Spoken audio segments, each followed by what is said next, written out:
శ్రీ ఆంజనేయం దస్తులు అందరికీ పరాభవనామ ఉగాది శుభాకాంక్షలు అండి. నేను ఫస్ట్ టైం బచ్చాలు చేస్తున్నాను. బొబ్బట్లు అంటారు, మేమైతే భక్షాలు అని అంటాము. ఫస్ట్ టైం చేస్తున్నాను. దానికి ఎన్ని కామెంట్స్ వచ్చాయో చెప్పలేనండి. యాక్చువల్గా నాకు చపాతీ సరిగా చేయడం రాదు.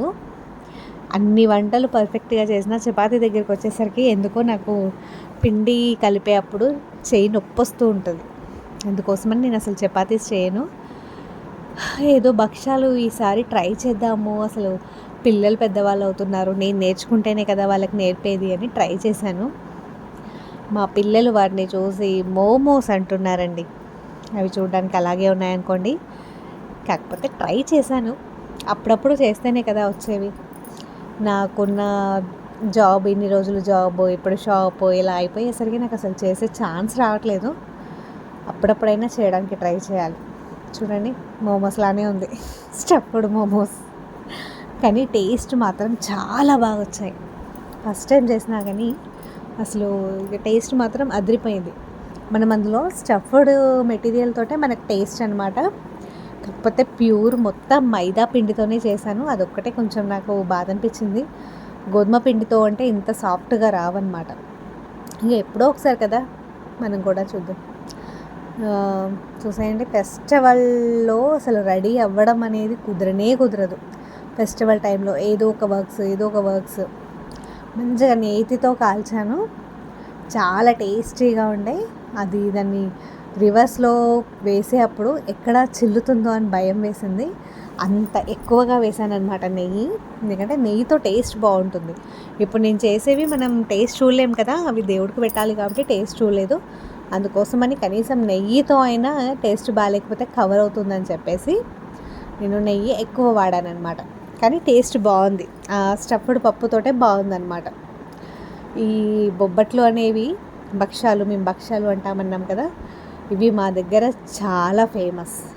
అసలు మామూలుగా ఈ సర్వపిండి భక్షాలు ఇవన్నీ టిఫిన్ సెంటర్స్ లాగా పెట్టి అమ్ముతూ ఉంటారనమాట. 10 రూపీస్కి ఒక భక్ష అని ఇస్తారు.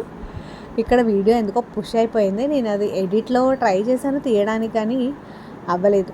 సో మనకు కూడా కొంచెం వాయిస్ ఓవర్ ఎక్కువ వస్తుంది కదా అని నేను కూడా కంటిన్యూ చేసేసాను. మీ దగ్గర ఉగాది ఎలా జరుపుకుంటారో కామెంట్ చేసి చెప్పండి. ఈసారి మాత్రం నాకు అస్సలు బాగాలేదండి. రాజపూజ్యం 4 అయితే అవమానం 11, అండ్ ఖర్చు 11 అయితే ఆదాయం ఓన్లీ 2.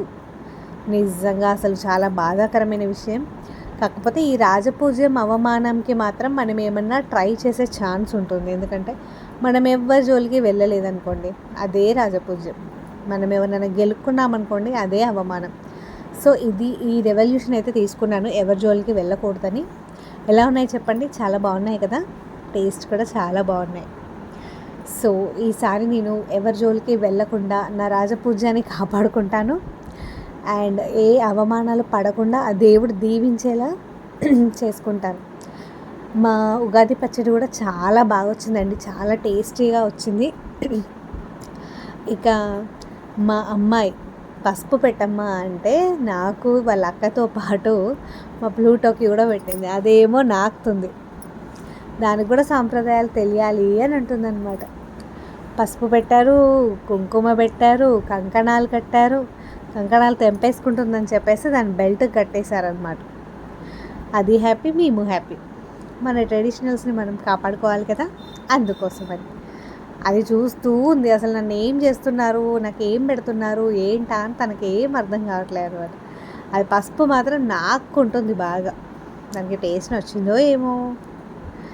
అండ్ మీ ఊర్లో ఉగాదిలు ఒక్కొక్కరు ఒక్కొక్క సాంప్రదాయ ప్రకారం చేసుకుంటారు కదా, ఎవరి దగ్గర ఎలా ఉన్నాయో చెప్పండి. ఇక టేస్ట్ మాత్రం వేరే లెవెల్. నాకు చిన్నప్పటి నుంచి ఈ భక్షాలని నేతిలో ముంచుకొని తినడం అంటే చాలా ఇష్టం.